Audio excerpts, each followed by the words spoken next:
মার্কা ছিল না, তখন দেশ নায়ক জনাব তারেক রহমান এই দাড়ি টুপিকে সম্মান করে নিজের দলের পরিচয় আপনাদেরকে দিয়েছে, নিজের দলের মার্কা আপনাদের হাতে তুলে দিয়েছে, নিজের দলের মার্কা তুলে দিয়ে এই দাড়ি টুপিদের সম্মান দিয়েছেন। সেগুলো আপনাদের ভুলে গেলে চলবে না ভাই। ইন্নামাল মুমিনুনা ইখওয়া, আপনারা আমাদের ভাই, মুসলিম ভাই। আপনারা এই মসজিদে মসজিদে গিয়ে এই বাংলাদেশ জাতীয়তাবাদী দল যারা সূচনা থেকে আজ পর্যন্ত এই দাড়ি টুপি ইসলামকে সম্মান করেছে, তাদেরকে ইসলামের মুখোমুখি দাঁড় করাবেন না। স্বাধীনতার মহান ঘোষক শহীদ রাষ্ট্রপতি জিয়াউর রহমান এই বাংলাদেশের সংবিধানে বিসমিল্লাহির রহমানির রহিম ঢুকিয়েছেন। এই বাংলাদেশের সংবিধানে ইসলামের ঝান্ডা বসিয়েছেন শহীদ রাষ্ট্রপতি জিয়াউর রহমানের দল, বাংলাদেশ জাতীয়তাবাদী দল। সেই শহীদ রাষ্ট্রপতি জিয়াউর রহমানের দলকে আপনি ইসলামের মুখোমুখি দাঁড় করাতে চাচ্ছেন। জান্নাতের ফেলিওয়ালারা, আপনাদেরকে ইতিহাসটা স্মরণ করিয়ে দিলাম। আরেকবার খেয়াল করে দেখেন, এই শহীদ রাষ্ট্রপতি জিয়াউর রহমান যখন একটা রাজনৈতিক দলের তাদের সেই স্বাধীনতার সময় ভুলের কারণে এই বাংলাদেশের রাজনীতিতে তওবা করে রাজনীতি করার দরজা বন্ধ হয়ে গিয়েছিল, মনে রাখবেন আল্লাহ সুবহানাহু ওয়া তাআলার কাছে তওবার দরজা মৃত্যুর ঘর ঘড়ি ওঠার আগ পর্যন্ত চালু থাকে। এই বাংলাদেশের রাজনীতিতে তওবার দরজা যাদের বন্ধ হয়ে গিয়েছিল, একদলীয় বাকশালের কবর দিয়ে বহুদলীয় গণতন্ত্রের প্রবক্তা শহীদ রাষ্ট্রপতি জিয়াউর রহমান এই বাংলার মাটিকে সকল দল ও মতকে রাজনীতি করার সুযোগ দানের লক্ষ্যে সেই তওবার দরজা উন্মোচন করে দিয়ে রাজনীতির সুযোগ করে দিয়েছিল।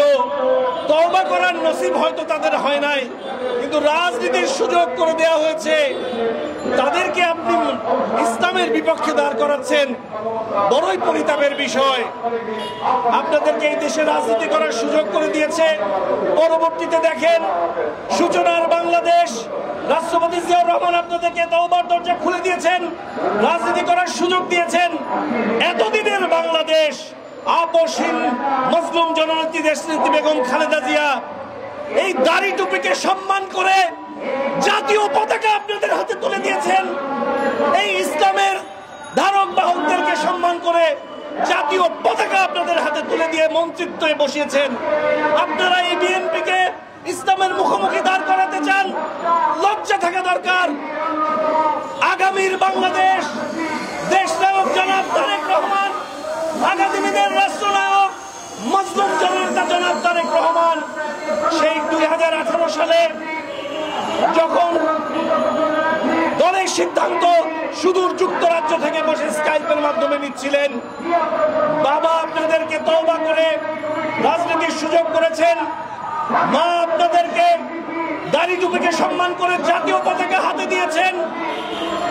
দেশ নায়ক আগামী দিনের রাষ্ট্রনায়ক জনাব তারেক রহমান আপনাদের সাথে যদি কোনো নির্বাচন কমিশনের নিয়ম অনুযায়ী যদি কোনো জোটবদ্ধ থাকে, জোটের মার্কা ব্যবহার করা যায় নির্বাচনে, কিন্তু যখন কোনো জোট ছিল না, আপনাদের উপর জুলুম করে দলকে নিষিদ্ধ করা হয়েছিল, যখন আপনাদের মার্কা ছিল না, তখন দেশ নায়ক জনাব তারেক রহমান এই দাড়ি টুপিকে সম্মান করে নিজের দলের পরিচয় আপনাদেরকে দিয়েছে, নিজের দলের মার্কা আপনাদের হাতে তুলে দিয়েছে, নিজের দলের মার্কা তুলে দিয়ে এই দাড়ি টুপিদের সম্মান দিয়েছেন। সেগুলো আপনাদের ভুলে গেলে চলবে না ভাই।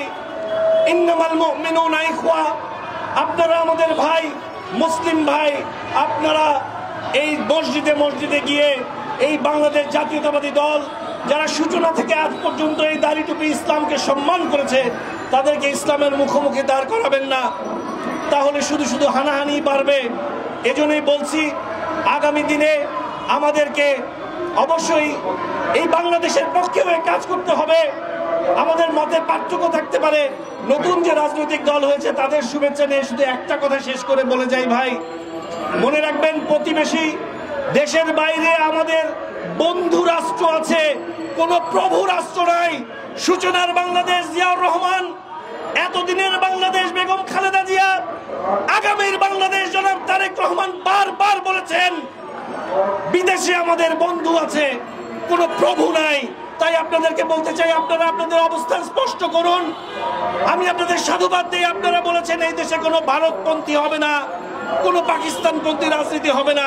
আপনারা আরো স্পষ্ট করুন, আপনারা স্পষ্ট করে বলুন কোনো মার্কিনপন্থী হবে না, কোনো ব্রিটেনপন্থী হবে না, বাংলাদেশের বাদে কোনো পন্থী এই দেশে চলবে না।